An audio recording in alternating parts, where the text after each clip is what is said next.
आज की वीडियो में हम HTML फॉर्म्स के बारे में बात करेंगे कि HTML पेज के अंदर आप फॉर्म्स किस तरह से क्रिएट कर सकते हैं। तो फॉर्म ऐड करने के लिए हम फॉर्म टैग यूज़ करते हैं। फॉर्म के अंदर आप मुख्तलिफ़ तरह की इनपुट्स ऐड कर सकते हैं।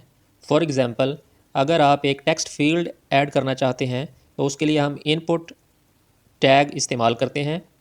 और इनपुट टैग जो है ये सेल्फ़ क्लोजिंग है और इसकी हम टाइप डिफ़ाइन करते हैं। इनपुट्स की हमारे पास डिफरेंट टाइप्स हैं। फॉर एग्ज़ाम्पल, आप बटन ऐड करना चाह रहे हैं तो आप बटन यहाँ पे ऐड कर देंगे। अगर आपकी इनपुट जो है वो चेक बॉक्स है तो आप चेक बॉक्स सेलेक्ट कर देंगे। इस तरह हमारे पास मुख्तलिफ टाइप्स अवेलेबल हैं। आप इन सारी टाइप्स को ऐड करके देख सकते हैं। यहाँ पे हम एग्ज़ाम्पल के तौर पे टाइप डिफ़ाइन करते हैं टेक्स्ट। अब अगर हम इसको सेव करें और अपने पेज को रिफ़्रेश करें तो आप देखें हमारे पास एक इनपुट फील्ड जो है वो ऐड हो गई है। यहाँ पे हम कोई टेक्स्ट ऐड कर सकते हैं। अब अगर आप इसकी टाइप टेक्स्ट से चेंज करके नंबर कर दें और इस पेज को रिफ़्रेश करें सेव करने के बाद, तो आप देखें यहाँ पे ड्रॉप डाउन आ गया है जहाँ से हम नंबर सेलेक्ट कर सकते हैं 1 2 3 एंड सो ऑन। इसी तरह आप इनपुट की डिफरेंट टाइप्स को ऐड करके देख सकते हैं। हम एग्ज़ाम्पल के तौर पे यहाँ पे दो इनपुट्स ऐड करते हैं। फर्स्ट इनपुट हमारे पास उसकी टाइप टेक्स्ट है और सेकंड इनपुट हमारे पास है इनपुट टाइप पासवर्ड, और इसको हम क्लोज़ कर देते हैं। और एक और हम इनपुट यहाँ पे ऐड करते हैं बटन के लिए, इनपुट टाइप सबमिट, इसको हम क्लोज़ करते हैं। अब अगर आप इसको सेव करें और रिफ़्रेश करें तो हमारे पास ये तीन फील्ड्स इस फॉर्म के अंदर ऐड हो गई हैं। इसमें एक प्रॉब्लम ये है कि हमें यहाँ से पता नहीं चल रहा कि कौन सी फील्ड जो है वो किस पर्पज़ के लिए है। तो ये डिफ़ाइन करने के लिए हम लेबल का एट्रीब्यूट ऐड करते हैं, लेबल, और यहाँ पे हम इस इनपुट के लिए लेबल ऐड करते हैं।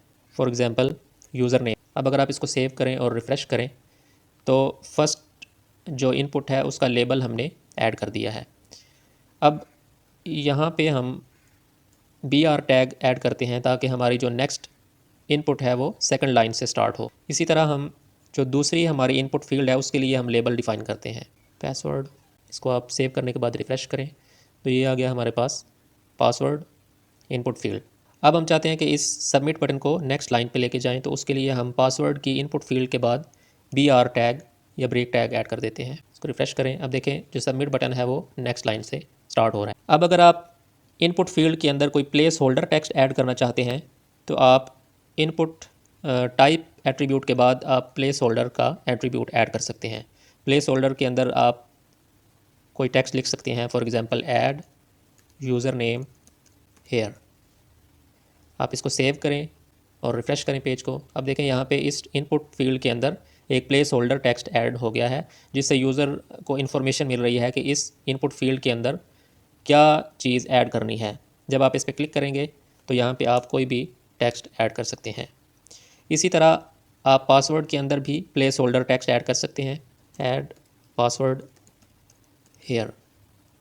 इसी तरह आप इस फॉर्म के अंदर मुख्तलिफ़ इनपुट फील्ड्स ऐड कर सकते हैं और उसकी टाइप के थ्रू आप उस इनपुट फील्ड की टाइप डिफ़ाइन कर सकते हैं।